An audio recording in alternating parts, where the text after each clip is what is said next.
I'm Natalie, 32, and after years of insomnia, side hustles, and therapy bills, I finally bought my dream home in Austin. But instead of sharing in my joy, my own family used my success as ammunition to brazenly steal an apartment for my sister. Before we dive in, tell me where you're watching from in the comments. And I'm starting. The wine was still swirling in their glasses when I realized this wasn't a celebration. I'd envisioned laughter echoing off the cedar beams, compliments on the sunlight that danced across my polished floors, my parents smiling at the way I'd arranged the bookshelf just like the one in my childhood home.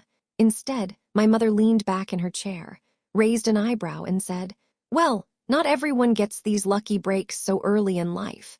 Lucky breaks. I'd fought tooth and nail for every tile, every doorknob, every square foot of this bungalow.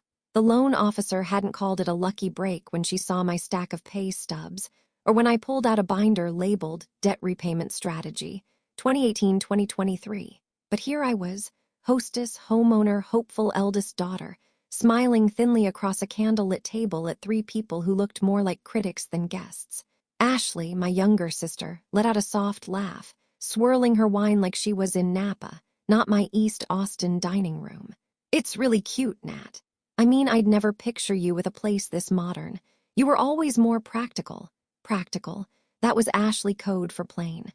I took a slow sip of my own drink, something dry and overpriced, the kind meant to impress. It tasted bitter.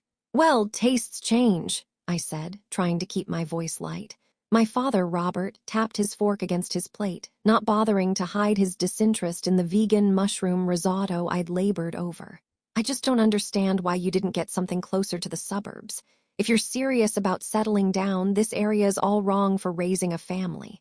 There it was, the subtle jab, the reminder that a woman alone in her 30s was still somehow incomplete. My mother, Elaine, jumped in without missing a beat. "Maybe Natalie doesn't want a family. She has her career. That's worked out well enough for her, clearly." I stared at her. Was that sarcasm? I pushed back from the table slightly, suddenly aware of how tense my shoulders were. I'd spent weeks planning this dinner. Candlelight linen napkins, the playlist I knew would make my dad smile, classic blues with a sprinkle of Sinatra. None of it mattered. They hadn't come to celebrate, they'd come to evaluate. Ashley raised her glass. "To Natalie's success," she said, a teasing smile tugging at her lips. "May it always be this lonely." The words hit me like a slap masked in velvet. I looked at her. Really looked. The effortlessly tousled hair, the designer heels she'd probably charged to a card she couldn't afford, the self-satisfaction radiating off her like perfume. She knew exactly what she was doing. And yet I didn't say anything. Because old habits die hard, and mine was playing the role of the reasonable one, the mediator, the one who absorbs the jabs with a smile, hoping that next time they'll just be proud. But tonight, that hope was unraveling. When dinner ended, they lingered in the living room like nothing had happened, sipping wine, flipping through design magazines from my coffee table, critiquing my couch cushions, and asking offhanded questions like, "So what's your mortgage like?" Or, "Do you think you'll be able to keep up the payments if there's a recession?" By the time they left, well past 10, I felt like the house had exhaled the moment the door shut behind them. I locked it, slowly, deliberately, then stood there in the silence, my fingers resting on the cool brass handle. This was supposed to be a beginning, but something had cracked open tonight, not just in the air between us, but inside me. The morning light painted the deck in gold, but I felt gray inside. I sat curled in the Adirondack chair I'd bought months before the move, back when I still believed this house would be my sanctuary. The air smelled of cedar mulch and lemon balm from the herb pots I'd arranged lovingly last weekend. The backyard was small, but it was mine. Every inch of it earned. And yet, as I stared at the sunrise and wrapped my sweater tighter around my shoulders, all I could hear was Ashley's voice echoing in my mind. "May it always be this lonely." I should have said something. I should have defended myself, but instead I just smiled like I always do and swallowed it down like poison disguised as politeness. That had been my role for years. The successful one, the stable one, the one who never asked for anything. My therapist used to call it quiet accommodation. She said it with such concern, like I was a vase too close to the edge of a table, waiting for the wrong breeze. I sighed and took a long sip of coffee, black, no sugar. The bitterness felt appropriate. Behind me, through the French doors, I could hear movement. My family hadn't left after dinner. No, they'd insisted on staying the night, despite my careful guest arrangements being for dinner only. Apparently, Ashley and my parents had decided my guest room and den made for a perfectly convenient overnight retreat, and I had said nothing. The guest room door creaked open, followed by soft footsteps and the sound of Ashley yawning dramatically. "God," she groaned as she stepped onto the deck with her cup. "These sheets are like a hotel. I slept like royalty." I offered a thin smile, keeping my eyes on the horizon. She slid into the chair beside mine and pulled her knees up. Her coffee mug was emblazoned with "Best Sister Ever," a gag gift she'd given me years ago and now seemed to use ironically. "Your place really is stunning," she said casually, as if she hadn't spent the night undermining me. "I mean, it's probably a little much for one person, but hey, if that's what makes you happy." A little much. My jaw tightened. I said nothing. Ashley blew on her coffee. "You know, Trevor and I have been talking. Rent in Austin is insane, like unlivable. I honestly don't know how people do it without help. It's kind of unfair, isn't it? No one helps young couples anymore." Here it came, the setup, the pitch. I turned slightly toward her, eyebrows raised. "Unfair how?" She blinked at me with practiced innocence. "Just in general. Like you have this whole house to yourself, and I'm out here trying to build a future with my husband, and we're drowning in rent. We pay more for a one-bedroom than most people do for a mortgage." My silence filled the space between us. I'd learned over the years that Ashley hated silence. It made her nervous. "So it just makes you think, she continued. "Like if families supported each other more, maybe everyone could breathe a little." I took a slow sip of my coffee, watching steam curl above the rim. "You mean financial support?" Her smile flickered. "I mean just support, like sharing, space, resources, helping each other. Isn't that what families do?" Ah, there it was. I nodded slowly, pretending to consider it. "Interesting." Ashley's face lit up like I'd agreed with her. "Right. I mean, don't get me wrong, I'm super proud of you. But it's just wild to me that you're sitting on this much space and I can't even find a closet that fits our winter coats." The entitlement was bold, shameless, but so well disguised under the language of helping family that I almost admired the audacity. I took another sip, this time letting the heat sting my tongue. "You're welcome to look for a place that fits your coats," I said evenly. "I hear South Congress has a few decent options if you're willing to walk a bit." Her expression faltered. "That's not what I meant." "I know exactly what you meant." We sat in silence for a beat too long. Finally, Ashley set her cup down and leaned back, feigning casualness. "Look, all I'm saying is that it's weird how some people act like their success exists in a vacuum, like they didn't benefit from anything or anyone. You wouldn't be where you are if Mom and Dad hadn't helped you, right?" I turned my head slowly. "You mean the parents who told me therapy was a waste of money when I was 23? Who watched me work 4 jobs to pay off credit card debt while Ashley flew to Cabo for spring break?" Ashley stiffened. "You don't want to have this conversation with me," I said quietly. "Not right now." Her lips pressed into a thin line. The silence returned, heavier this time. After a minute, she stood, brushing invisible lint off her pajama pants. "Fine. I was just trying to have a normal conversation. You don't have to be so defensive." I didn't respond. As she walked back inside, I let out the breath I didn't realize I'd been holding. It was starting again. The subtle invasion of boundaries. The guilt-laced commentary. The quiet implications that I owed something, because we're family. But I wasn't 25 anymore, begging to be heard through tears and spreadsheets. I was 32, and this house was mine.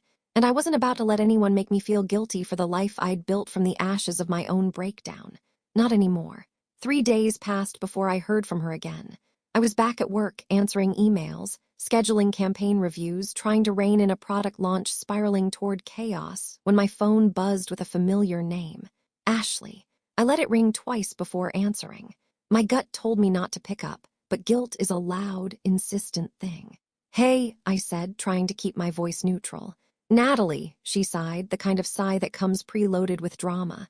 "I just wanted to check in. You've been so distant since the housewarming." I glanced at the stack of proposals waiting for my approval. "I've been busy." "I know," she said quickly. "You always are, but I don't know, I've been thinking about you a lot, about everything." Her tone was softer now, intentional. I could almost see her twisting the cord of a landline that didn't exist anymore, feigning innocence the way she used to as a teenager when she'd borrow my sweaters without asking. I wanted to apologize if I said anything out of line the other night, she continued. You've worked really hard, Nat, I mean that. I leaned back in my chair, suspicious but quiet, letting her talk. But honestly, she added after a beat, I've also been thinking, maybe this house is a lot for one person. Not in a bad way, it's just, it's big. Here we go. Big, I asked, pretending I hadn't heard this song before. Yeah, like 3 bedrooms plus the den and that cute little sunroom. And Trevor and I have been seriously struggling to find anything remotely affordable. We're both working, but the cost of living, it's just insane. Our place is falling apart and our lease is up next month. She let the silence hang, inviting sympathy. I gave her none. I guess what I'm trying to say, she continued, is that we were wondering if maybe you'd want to. I don't know, share the house, like just for a few months until we get back on our feet. There it was, the ask, polished, coated in faux concern, camouflaged as practicality. I was quiet for a long moment. Then I said so, move in. Well, I wouldn't put it that way, she said quickly. Just stay with you for a while. I mean, you've got the space. It would be mutually beneficial. We'd help with groceries and stuff, and you wouldn't be alone so much. I almost laughed. Alone, she thought that was the card to play. Ashley, I said carefully, I like being alone. Silence. Oh, she said. Well, yeah, of course, I didn't mean it that way. I just thought, no, I get it, I interrupted gently. But the answer is no. A pause, then icy. Seriously. Yes, seriously. I'm not asking to move in forever, she snapped, the sugar melting fast. It's not like I'm trying to take over your life. God. I closed my eyes and pinched the bridge of my nose. You're asking me to change the dynamic of my home again, and not because we're close or because it's mutually good for us, but because you feel entitled to what I've worked for. That's not fair, she snapped. I just thought, you thought I'd say yes, I said softly, because I always do. Silence. Then her voice dropped, colder now, cutting. You know what, Natalie, I'm not surprised. This is exactly who you've become. Cold, selfish. The house changed you. I almost laughed again, but it wasn't funny. No, I said quietly. The house didn't change me, you just can't manipulate me in it. Another long silence. Finally, she scoffed. You always act like you're the victim, but you're not. You just like holding things over people. And you like pretending your choices are someone else's responsibility, I replied. Click. She hung up. I stared at my phone for a moment, then turned it face down and exhaled slowly. My fingers trembled a little, not from fear, from the sheer emotional weight of having stood my ground. I'd said no, and meant it. No more guilt-ridden half-agreements. No more forced sisterly compromises. No more sharing space I'd carved out with blood, sweat, and sleepless nights. This house wasn't too big for me. It was too small for the manipulation that had followed me my entire life. That night after the call with Ashley, I didn't sleep. I tried, I really did. But my mind kept replaying her words on a loop, cold, selfish, changed. The kind of words designed to sting. To undermine, to guilt. For years, I'd taken emotional responsibility for other people's discomfort. I'd bend and soften, apologize for things I hadn't done just to keep the peace. But something in me was cracking wide open now, and in that strange, uncomfortable space, there was clarity. I didn't need to explain myself anymore. I just needed a plan, so I picked up my phone and texted someone I hadn't spoken to in over a year. Me, hey Jordan. Random, I know, do you still do property law? Her reply came within minutes. Jordan, hey stranger. Yep, mostly criminal now, but I've still got my real estate chops. You okay, Emmy? Honestly, not really. Can I call Jordan? Absolutely. Jordan and I had met in college. She was sharp as glass and twice as unbreakable. We'd been close once, drifting apart only when life pulled us into different orbits, me into marketing, her into the courtroom. But that night, hearing her voice again was like inhaling fresh air after a long time underground. Tell me everything, she said, skipping the pleasantries. And so I did. The housewarming, the microaggressions, Ashley's suggestion, the phone call, the subtle war being waged on my peace. Jordan didn't interrupt. She listened the way only a good attorney or a true friend can, without judgment, without doubt. When I finally stopped, there was a brief pause. Then she said, "You need to protect yourself, Nat." "I know," I whispered. "I'm serious. You've worked too hard for this, and you don't owe anyone access to your space just because they share your last name." Tears sprang to my eyes, more from relief than anything else. "You sound so sure," I said softly. "I am," she replied, "and I'll walk you through everything. We'll draw up a simple legal document outlining your ownership, file it with the county clerk just to have extra protections on record, and if it ever escalates, you'll be ready." I felt something loosen in my chest, a tight knot I hadn't even realized was there. "Thank you," I murmured. "Don't thank me yet. I'm about to email you a list of things to do before the weekend," she teased. "But seriously, I'm proud of you for saying no. That's not easy when it's family." "I didn't feel brave," I admitted. "Most of the bravest people don't," she said. "They just act anyway." After we hung up, I sat in the dark with my phone in my lap and a feeling I hadn't felt in a long, long time.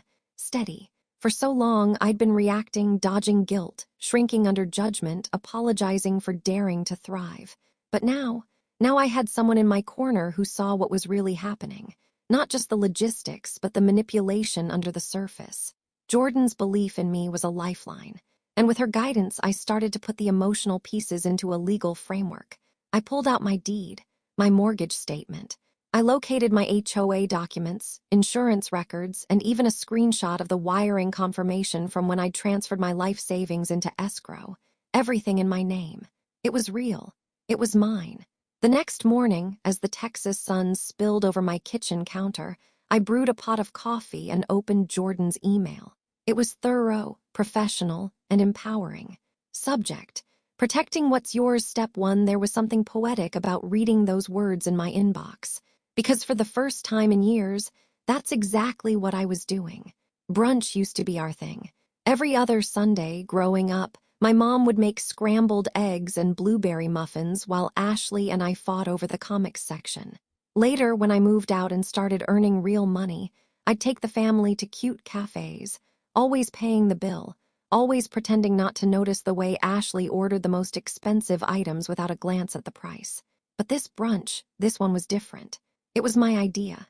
A peace offering, maybe, or just a last-ditch effort to salvage something resembling civility. I made everything myself: sweet potato hash, lemon scones, freshly squeezed orange juice. I even bought a bouquet of pale tulips, my mother's favorite. The table looked beautiful, too beautiful for what it became. Ashley walked in wearing oversized sunglasses like she was hungover from nothing but her own ego. My mother followed, arms crossed tightly over her cardigan, already pursing her lips before she'd even sat down. My father gave me a stiff half smile, the kind that asked permission to stay uninvolved.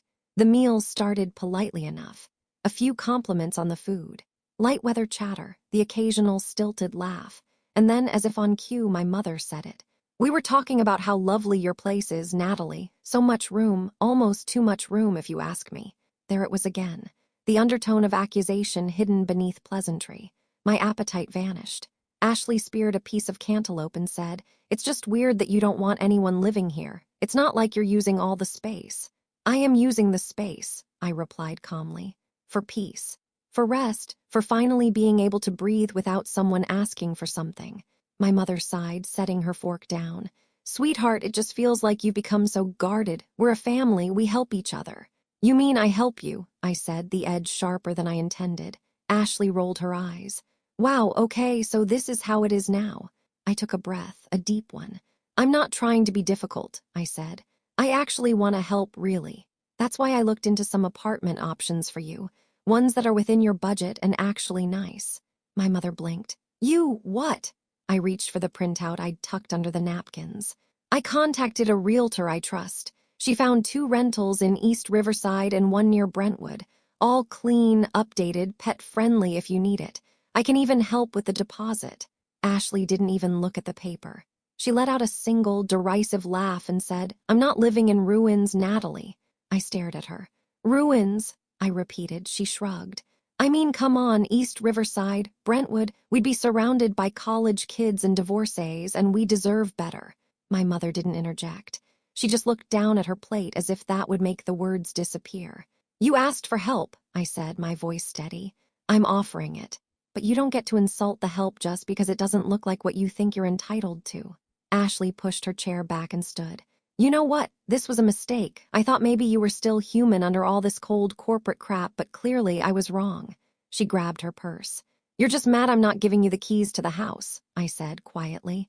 She froze, then slowly turned to face me. What did you say? I stood too.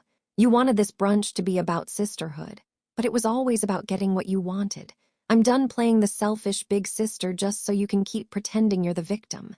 My father finally spoke, voice quiet but firm. That's enough. But it wasn't enough. Not for me, not anymore. You all came here hoping I'd cave, I said, looking at each of them. That I'd offer to let you move in or write a check or back down, but this time I won't. My mother stood as well. We just want what's best for everyone, Natalie. Family is about sharing. I folded the napkin in front of me with careful precision. Then share your home with Ashley, I said evenly. My mother's expression darkened. Don't be flippant. I'm being practical, I said. And if there's one thing I've learned, it's that my practicality is always seen as selfishness when it doesn't benefit someone else. Ashley stormed toward the door. I hope you enjoy your little fortress, Natalie, because when you finally realize how alone you are, don't come crawling back. She slammed the door behind her. My parents lingered a moment longer, the silence thick as soup. My mother looked at me one last time and said, You're disappointing, Natalie. I didn't flinch, because this time I wasn't. I booked the trip at 2:17 a.m., barefoot in my kitchen, the scent of lemon balm still clinging to my fingertips. I didn't pack right away. I just stared at the confirmation email like it was proof that I still had control over something. Over anything. Taos. A remote eco-lodge tucked between mountains and silence. No itinerary. No one to host. No one to impress or disappoint. I left the next morning with nothing but a weekender bag, a worn journal, and a single text to my assistant letting her know I'd be working remotely maybe. My phone buzzed once as I boarded, an automated notification from the family group chat. Mom, Ashley's doctor said the cough is nothing serious, just allergies. Then silence. I didn't respond. Neither did anyone else. By the time the plane touched down in Albuquerque, the chat was still dead. Not even a safe flight from the people who used to flood my inbox with recipe links and passive-aggressive memes. The quiet should have stung. Instead, it felt like someone had finally stopped shouting in a room I hadn't realized was full of noise. The lodge was minimalist, beautiful. Adobe walls the color of wet clay, solar panels glittering on the roof. There was no TV, no artificial lighting at night, and no one knocking on my door asking for favors disguised as compliments. They handed me a key made of wood. No keycard, just a carved chip of pine with a string of braided leather. I liked that. It felt honest. Solid. My room was small. A single bed dressed in crisp linen. A window that faced the Sangre de Cristo Mountains. A kettle. A basket of tea bags. A handwritten welcome note. And silence. The kind of silence that doesn't demand anything from you. I didn't check my phone that first night. I lit a beeswax candle, curled under the blanket, and listened to the wind move through the trees like it had somewhere more important to be. The next morning, I woke up without an alarm for the first time in months. No blinking Slack messages. No guilt. Just sunlight across my face and the faint rustle of pine outside my window. I sipped chamomile tea on the porch in my robe. Watched a bluebird land on the railing, cried without warning. I wasn't sad, I was just clearing. There's something about being away from the people who taught you to second-guess your worth. It makes your own voice easier to hear. Softer at first, but steadier. I hiked. I napped. I journaled like my life depended on it. And I let myself remember who I was before I became useful to everyone else. One afternoon, I sat barefoot in the garden with my journal open and wrote the words, I don't owe anyone my peace. Then I underlined it, twice.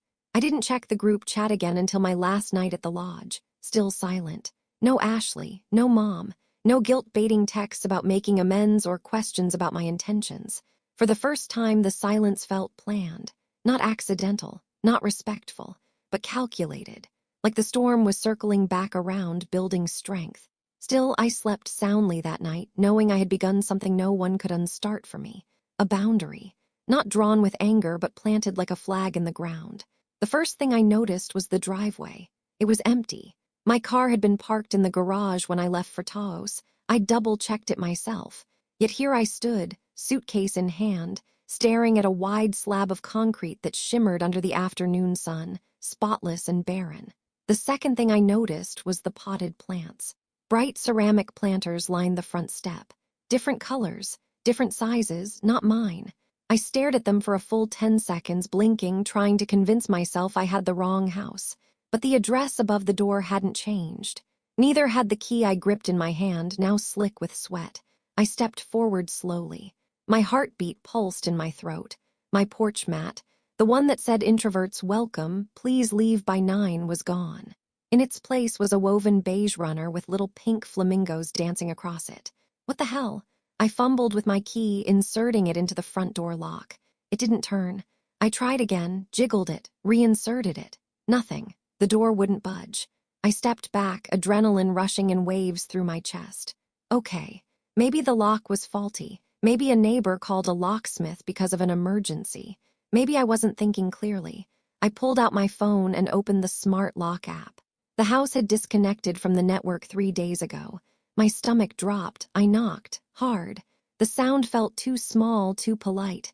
The door creaked open on the 4th knock, and there she was, Ashley, wearing my bathrobe, hair wrapped in a towel, barefoot, holding a stemless wine glass like she'd just stepped out of a commercial for entitled luxury. She smirked. I blinked. "What are you doing here?" "Oh, hey," she said breezily, as if I'd just caught her watering my plants, not living in my home without permission. "Weird to see you so early. I thought you'd be back tomorrow." I stared past her shoulder. From the angle of the door, I could see my living room rearranged. My blue accent chairs had been pushed aside. A new area rug stretched under the coffee table, tacky and beige. The couch bore unfamiliar throw pillows. My home had been redecorated. "Ashley," I said slowly, "why is my key not working?" She raised an eyebrow. "Oh, yeah, Trevor had to change the locks. There was like a weird issue with the back door not closing properly. We didn't want to risk a break-in." "You changed my locks?" "Technically, Trevor did, but for security." My voice came out quieter than I expected. "This is my house." She blinked. "Well, was technically." I stared at her. She smiled sweetly. "Look, Natalie, we just figured, since you were gone and clearly not using the space, maybe it was time to rethink the living arrangement, like long-term for the family." My hand tightened on my suitcase handle. "What are you talking about?" She sighed, as if I were the one being unreasonable. "Mom and Dad stopped by a few days ago. They saw how cozy the place felt with other people in it. They agreed it didn't make sense for you to hoard all this space when we're struggling. And honestly, Nat, it's better this way. You're not even here half the time." My jaw dropped. "You moved into my house." She tilted her head. "We didn't move in, we're just staying here indefinitely for the good of the family." "You are squatting in my home," I said, each word trembling with disbelief. "With my parents' blessing." Ashley sipped her wine. "Don't be so dramatic. You said yourself you needed a break. Consider this a reset." I stepped back, heart pounding in my ears. "Where's my car?" "Oh," she said, her voice light as air. "We had it towed to Dad's. We needed the garage space for Trevor's truck. Hope that's okay." "Hope that's okay." My vision blurred, and I wasn't sure if it was rage or panic. "You had no right." Ashley rolled her eyes. "You're being so emotional. You act like you're some victim, but we're family. We deserve some stability, too. You're not better than us just because you signed a few mortgage papers." "A few mortgage papers?" I echoed, my voice cracking. "Ashley, I built this life from the ground up. You don't get to erase that because you're uncomfortable watching me thrive." She scoffed. "You always make it about you, but maybe this isn't about you anymore. Maybe this is about what the family needs." I took another step back. If I didn't leave now, I'd scream, or cry, or collapse. I turned around, my suitcase wheels thudding loudly down the front steps. "Where are you going?" she called after me. "You're not seriously leaving. We should talk about this." I didn't answer. Because if I said one more word, it would be the kind that ends relationships forever. And I wasn't ready for that finality, not yet. Not until I got my proof. Not until I got Jordan. I didn't go home. I drove to Jordan's house. Actually, I floored it to Jordan's house, the tires screeching as I pulled into her quiet cul-de-sac like I was being chased. Because in a way, I was. Not by Ashley or Trevor or even my parents. I was being chased by something much worse. The realization that the people who raised me had chosen entitlement over love. Again. I rang Jordan's doorbell 3 times before I remembered she had told me to come around back if I ever needed anything. So I did. She was sitting on the patio in sweatpants and a Ramones t-shirt, laptop open, dog curled by her feet. She took one look at my face and stood up. "Tell me," she said, voice already tight with fury. I did, word for word. Action for action, the locks, the plants, the smugness, the bathrobe. By the end, I was shaking, fists clenched at my sides. Jordan didn't say anything for a full 10 seconds. Then she looked me dead in the eye and said, "We're going to destroy them." "Jordan." "I'm serious," she said, already walking toward her kitchen door. "We're filing today, emergency injunction, trespassing, illegal entry, maybe even home invasion if the DA's in a good mood." I blinked, still standing in the grass. She popped her head back outside. "Get in here, bring your laptop. We've got work to do." For the next 2 hours, Jordan and her assistant, Michelle, moved like soldiers in a war room. Every document I'd scanned months ago, deed, mortgage, insurance, HOA logs, was now weaponized. She coached me on what to say if I had to speak to a judge, how to stay calm, how to document everything. "Take photos today," she said. "Try to get anything that proves they've been living there, mail with their names on it, personal items in plain view, changed decor. The more evidence, the faster we get the emergency order." "What about my car?" I asked. "They towed it." "Even better," she said without looking up.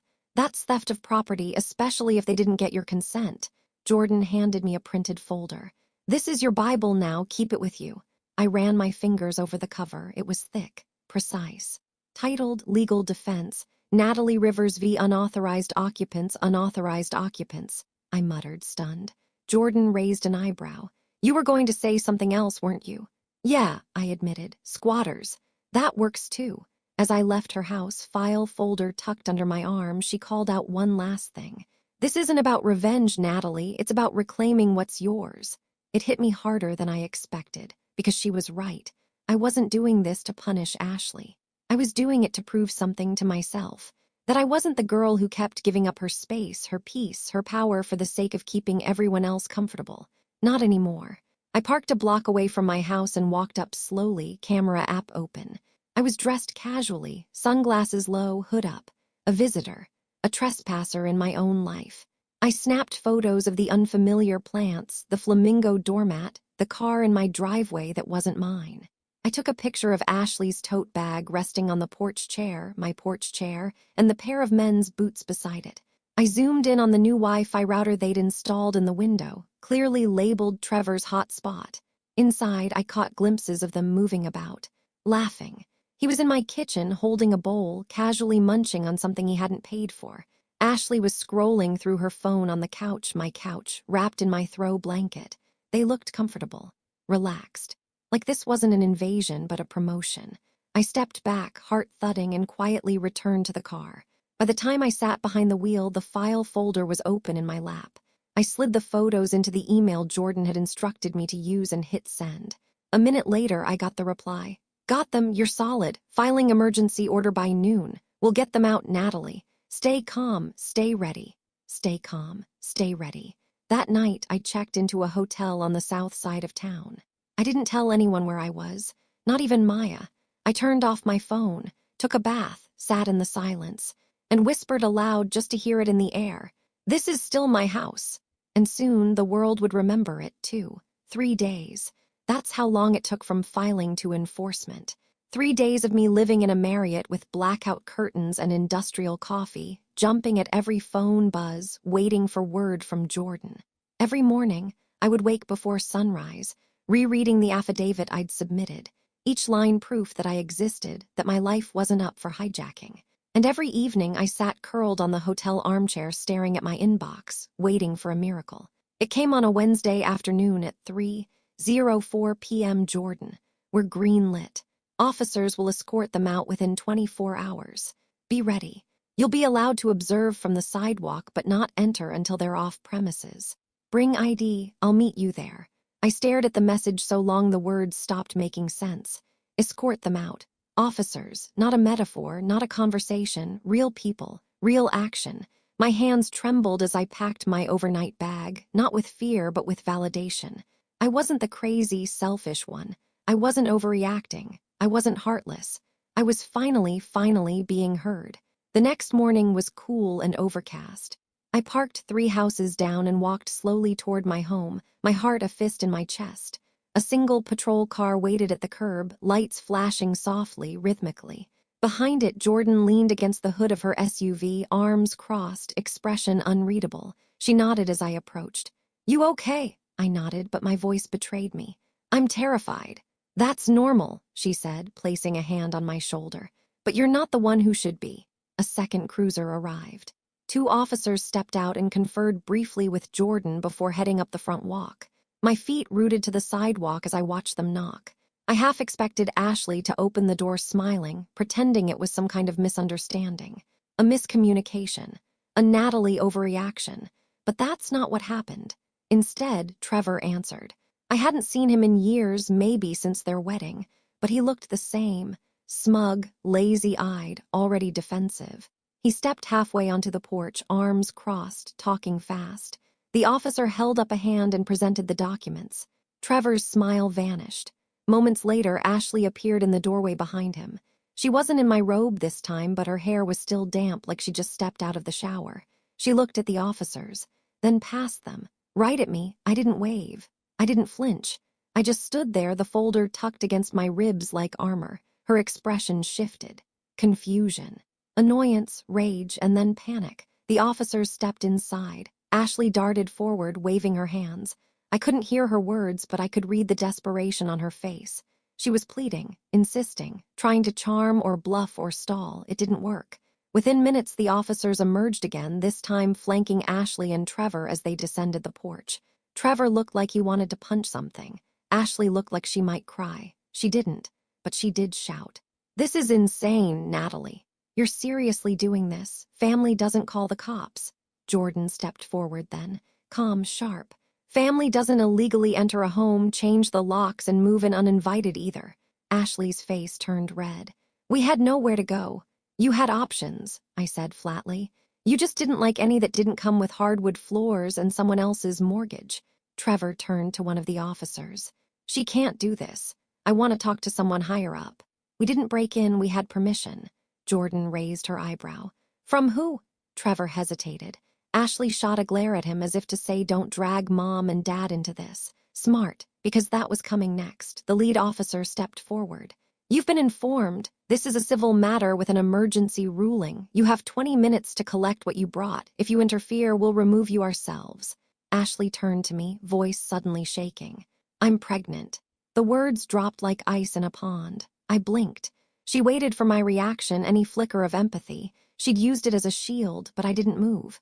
"Even if that's true," I said carefully, "you don't get to weaponize it." She looked like I'd slapped her. Jordan's voice came low beside me. "Good line." I didn't feel good about it, but I did feel firm. For once, Ashley and Trevor were escorted inside. 10 minutes later, they emerged carrying duffel bags and 2 tote bins. Ashley's eyes never left mine, but I didn't soften, because while compassion is valuable, so are boundaries.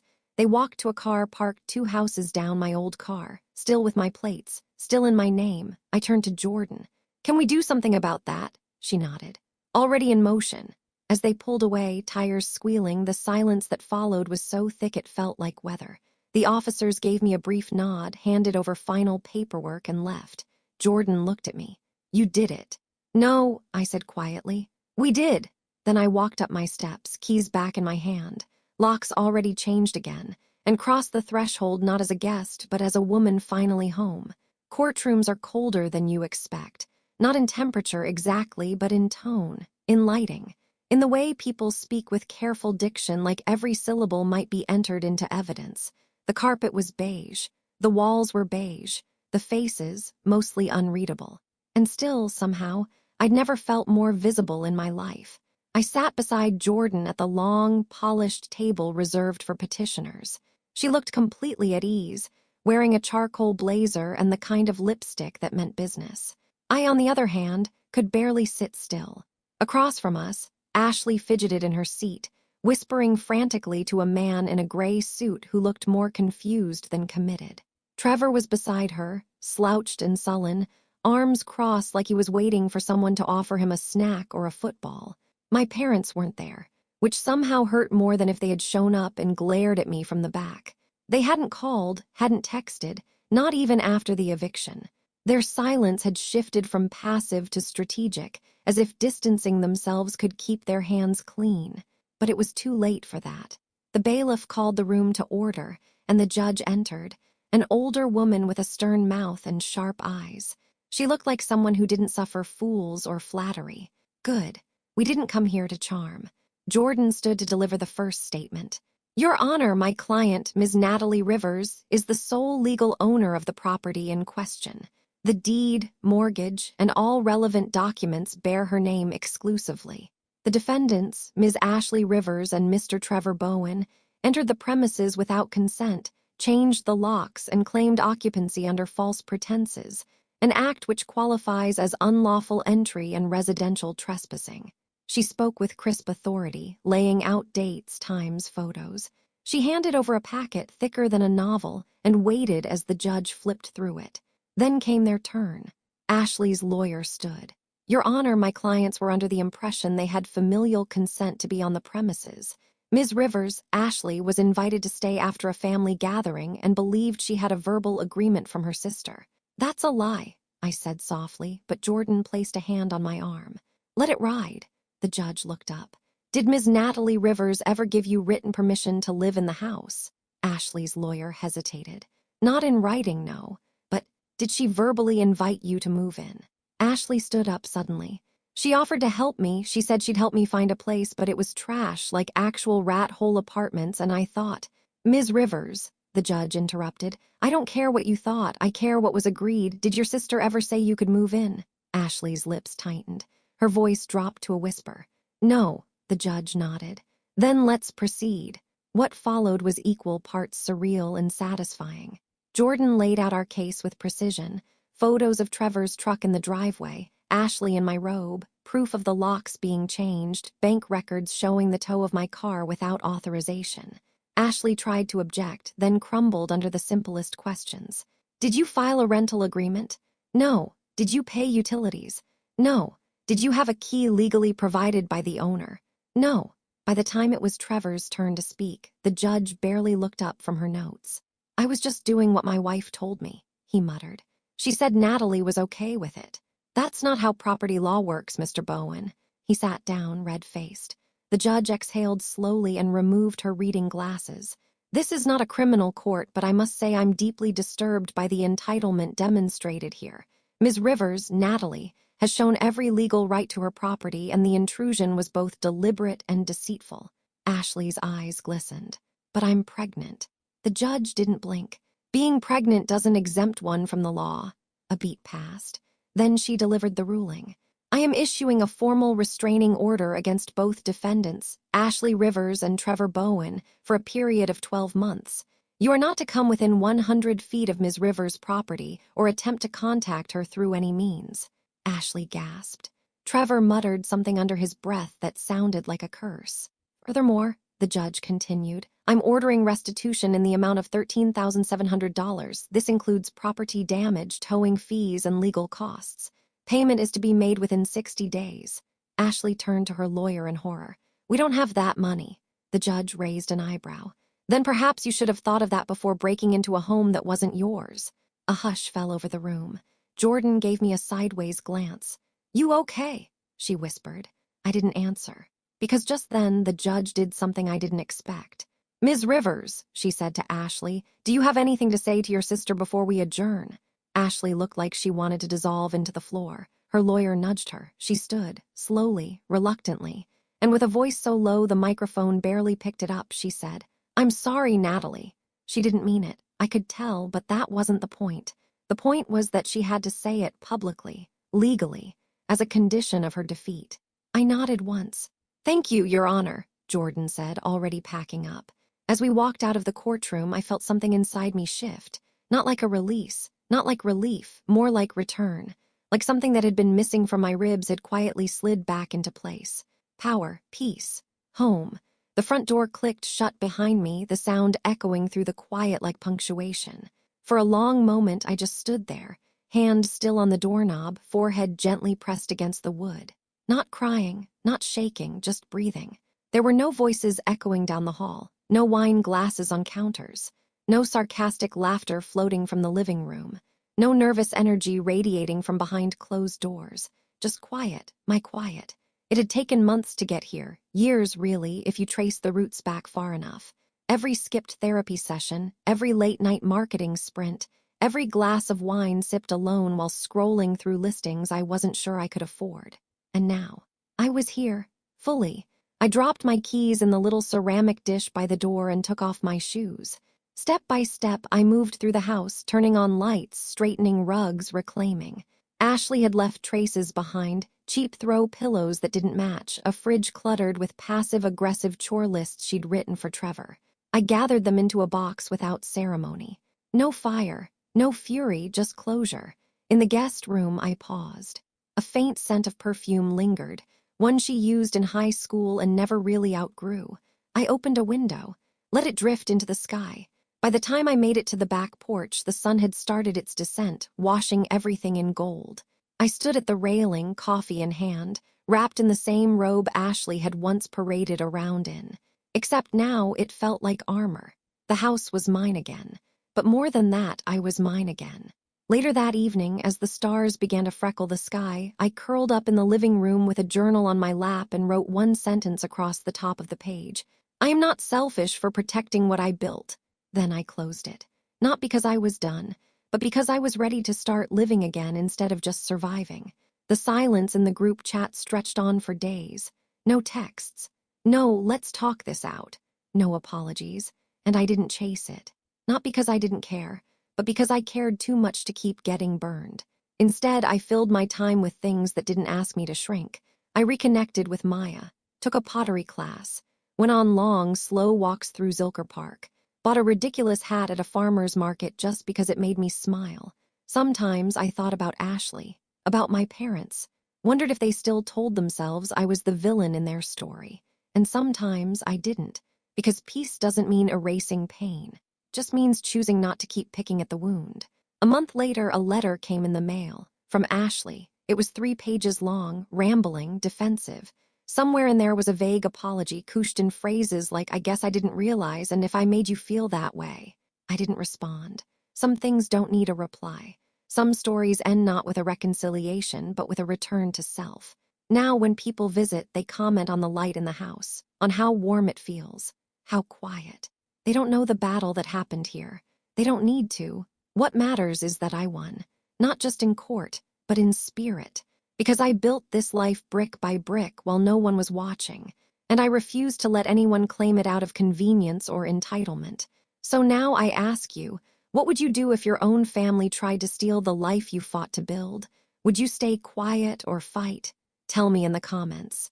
And if this story hit a little too close to home, know this. You're not selfish for setting boundaries.